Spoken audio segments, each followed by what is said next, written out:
Bien, continuando con nuestro proyecto de microservicios, en este video vamos a ver cómo crear nuestra clase entidad, que básicamente es nuestra clase que se va a mapear a una tabla de base de datos utilizando las anotaciones de JPA. Antes que nada vamos a ir a la archivo application.properties y en vez de estos dos puntos vamos a poner un igual, que eso es lo correcto. En el video anterior hubo una confusión y estaba mal puesta esa parte de acá, pero bueno, entonces vamos a poner este igual, vamos a guardar y esto va a ser un reload, un hot reload que va a guardar los cambios. Entonces vamos a ir al paquete entity, vamos a darle clic derecho, vamos a darle new, vamos a crear un Java class y a esta clase la vamos a llamar department.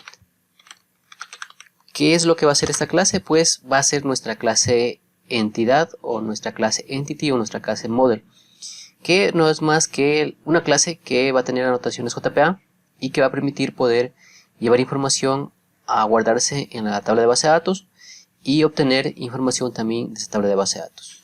Todo esto mediante anotaciones JPA. Entonces lo primero que vamos a hacer es a crear los atributos o propiedades de esta clase. Bien, entonces creamos tres atributos que es ID, Name y Code.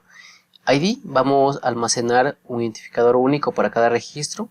El Name vamos a darle o va a almacenar el nombre del departamento y el code va a almacenar un código también referente a ese nombre de departamento. Ahora bien, lo siguiente que vamos a hacer es a crear las anotaciones Lombok para definir getter y setter y para definir también un constructor vacío y un constructor con parámetros. Bien, entonces nosotros hubiésemos podido poner manualmente getter y setter y constructores. Sin embargo, con la dependencia del Lombok nos permite hacer esto mediante anotaciones, lo que infiere reducción de código y bueno, un poco más estético se va a ver nuestra clase. Entonces con data lo que defino es los getter y setter para mi clase department. Con all args constructor lo que defino es un constructor con parámetros, es decir, un constructor con todos los tres campos de mi clase, y la anotación no args constructor, eso me genera un constructor sin argumentos, es un constructor vacío.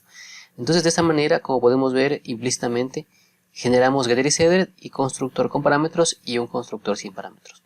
Lo siguiente que vamos a hacer es a definir las anotaciones JPA para que esta clase se mapee y permita persistir información y obtener información de una tabla de base de datos. Entonces, para que esta tabla pueda mapearse esta clase pueda mapearse a una tabla de base de datos, necesitamos la anotación entity. Con la anotación entity, JPA y Spring Boot identifica que esta clase es una entidad de base de datos y la trata como tal. Ahora bien, si nosotros dejamos tal cual, este nombre que tiene la clase va a ir como nombre de nuestra tabla de base de datos. Sin embargo, por un poco de nomenclatura, por un poco de llevar unas buenas prácticas, lo usual es poner un nombre en plural a la tabla de base de datos. Es decir, si esta clase se llama department, en la tabla de base de datos debería llamarse departments, ¿sí? Entonces, para eso utilizamos la notación table.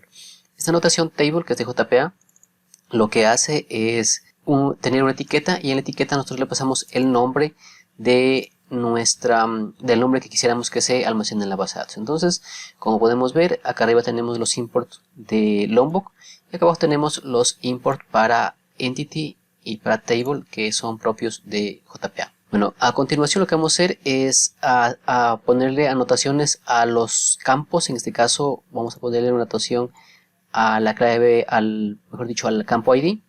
Este campo ID es nuestra clave primaria en nuestra tabla de base de datos, por ende hay que darle un trato especial. Entonces para esto vamos a definir una anotación.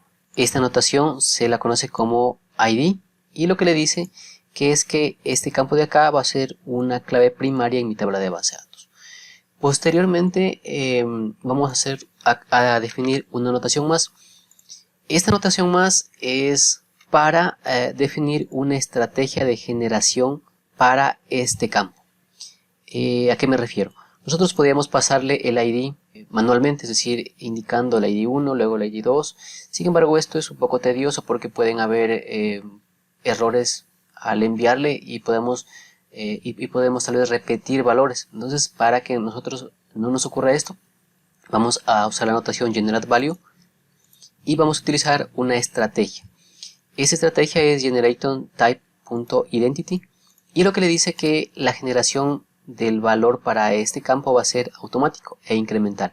Automático, que lo va a hacer el motor de base de datos, e incremental, que va a ser que va a incrementarse de uno en uno, es decir, la primera vez que enviemos un registro va a crearse el ID 1 y esto va a ser incremental, pero de forma automática. Entonces, como mencionaba, para no tener errores al momento de ingresar información, porque podemos equivocarnos, podemos repetir registros y al ser una clave primaria nos va a dar error, entonces lo hacemos que lo maneje el motor de base de datos. Entonces aquí lo que va a hacer es generar un valor incremental y de manera automática. Los campos name y code no le vamos a hacer ninguna anotación, aunque sí se puede hacerles. Por ejemplo, podremos definir otro nombre para este campo, pero si uno no se pone ninguna anotación, estos son los nombres que se crean por defecto.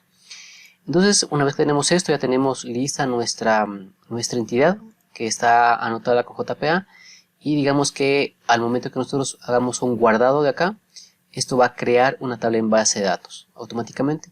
Esto lo hace por el hot reload. Entonces vamos a darle control S para guardar, ¿sí? Guardamos y va a ser un hot reload. Esperamos que haga el hot reload.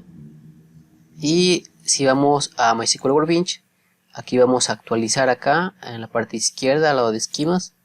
Y aquí se va a crear en DB Department, se va a crear una tabla de base de datos llamada Departments que actualmente está vacía. Esto, como mencionaba, lo hace la primera vez que arranca la aplicación. La segunda vez que ya mira que ya está creada, ya no hace absolutamente nada. Y más aún si nosotros ya tuviéramos datos ahí, ya no hace nada. Entonces, si nosotros quisiéramos volver a generar nuevamente esta tabla, tendríamos que venir acá, eliminarla para que cuando se guarde o hacer algún cambio acá en el backend, se haga el hot reload y se crea nuevamente nuestra entidad. Entonces, bueno, por este video quedamos ahí. Hemos creado nuestra entidad de base de datos y es nuestra clase que va a mapearse como una tabla en base de datos y que nos va a permitir poder tanto guardar información como obtener información que se requiera, ya sea de otro microservicio o de este microservicio en particular.